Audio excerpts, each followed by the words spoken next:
역대상까지 왔습니다. 소리내어 읽다 보니 여기까지 왔고 이제 탄력이 붙어서 나아가고 있습니다. 더 많이 읽을 수 있지만 읽는 것이 중점이 아니라 제목과 어떻게 연결되는지 묵상하느라 더디 가고 있습니다. 역대상은 구약 성경의 역사서에 속하며 사무엘하와 역대하 사이에 위치합니다. 이 책은 아담부터 시작하여 다윗 왕의 통치까지의 역사를 다루고 있으며 주로 이스라엘의 족보와 다윗의 통치에 초점을 맞추고 있습니다. 역사적으로 매우 중요한 위치를 차지하는 이 책은 이스라엘 민족의 정체성과 신앙의 연속성을 보여줍니다. 역대상은 독립적인 단권이 아닙니다. 모든 상황이 초기화되어 이제 시작하는 단계가 아니라 창세기부터 이어져 온 긴 역사의 연장선상에 있습니다. 역사적 측면에서 이 책이 쓰여진 시기는 이스라엘은 바벨론 포로에서 귀환한 후 자신들의 정체성을 재확립하는 과정에 있습니다. 이 시기에 그들의 이전 역사를 신앙적으로 재해석하여 현재적 위치를 보게 합니다. 그리고 앞으로 나아갈 방향을 제시합니다. 이 책에서는 족보와 다윗의 통치가 중요한 부분을 차지합니다. 이 시기에도 이스라엘 백성들은 여호와와 그리스도에 대한 간접적인 경험과 자료들로 풍성합니다. 이미 조상 대대로 내려온 역사적 축적물과 당대에는 기억으로만 보이는 성전, 제사장, 그 땅, 선지자들의 예언, 이스라엘 백성들과 후손들이 모두 그리스도의 일부를 나타냅니다.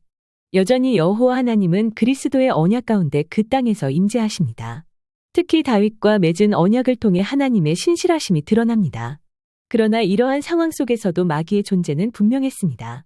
태어나는 자손들은 원초적으로 마귀의 자녀들이었고 이들을 제자로 키워내야 했습니다.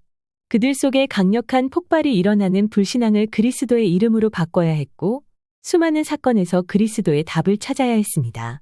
또한 세계 복음화라는 과제도 있었습니다. 마귀의 활동과 영적 전쟁을 잘 모르는 모습도 보입니다. 비록 역대상에서는 다윗의 긍정적인 면만을 부각시키고 있지만 우리는 다윗의 삶에서도 영적 전쟁의 현실을 볼 수 있습니다. 그의 승리와 실패는 모두 영적 전쟁의 결과였습니다.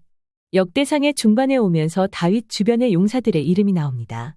이스라엘 왕이 되고 갑자기 언약궤를 들어올리는 장면으로 바뀝니다. 모든 족보가 다윗을 중심으로 마칩니다.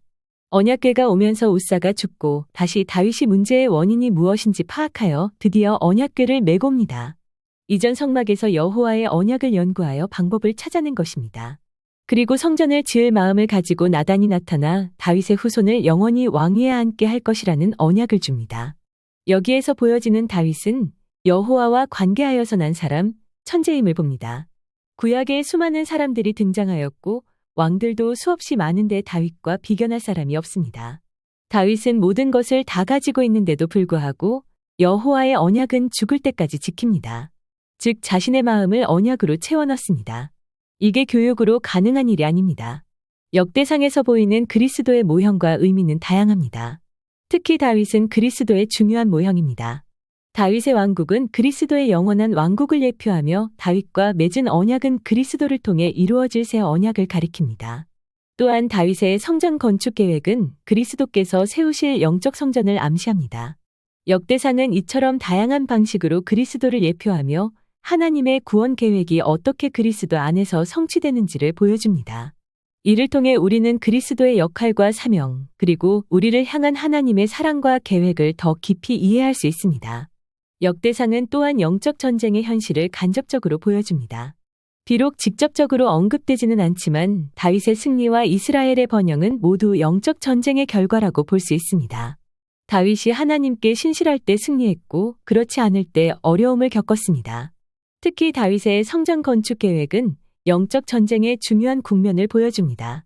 성전은 하나님의 임재의 상징이며 이는 마귀의 세력에 대한 강력한 방어선입니다. 다윗이 성전 건축을 준비하는 과정은 영적 전쟁을 위한 준비로 볼 수 있습니다. 역대상은 또한 하나님의 주권과 인간의 책임 사이의 균형을 보여줍니다. 하나님은 이스라엘의 역사를 주관하시지만 동시에 인간의 선택과 결정을 존중하십니다. 다윗의 성공은 하나님의 은혜와 그의 순종이 결합된 결과입니다. 이 책은 또한 지도자의 중요성을 강조합니다. 다윗의 모범적인 리더십을 통해 한 나라의 지도자가 어떤 영향력을 미치는지 잘 보여줍니다. 지도자의 영적 상태가 전체 백성에게 미치는 영향이 얼마나 큰지를 알 수 있습니다. 역대상은 하나님의 언약의 신실함도 보여줍니다. 하나님께서 다윗과 맺은 언약은 이스라엘의 역사를 통해 계속 유효했으며 궁극적으로는 그리스도 안에서 성취됩니다. 이는 그리스도 안에서 완성될 하나님의 구원 계획을 예표합니다. 결론적으로 역대상은 그리스도와 영적 전쟁이라는 두 가지 큰 주제를 중심으로 이스라엘의 역사를 조명합니다. 이 책은 우리에게 영적 전쟁의 현실을 인식하고 그 안에서 그리스도를 바라보며 승리하는 삶을 살도록 도전합니다. 또한 개인의 선택이 얼마나 중요한지, 그리고 그 선택이 어떻게 하나님의 큰 계획 안에서 작용하는지를 보여줍니다. 우리는 이 책을 통해 우리의 삶도 영적 전쟁의 한가운데 있음을 깨달을 수 있습니다. 다윗의 이야기는 우리에게 어떤 선택을 해야 하는지, 어떻게 하나님을 신뢰하고 따라야 하는지를 가르쳐 줍니다.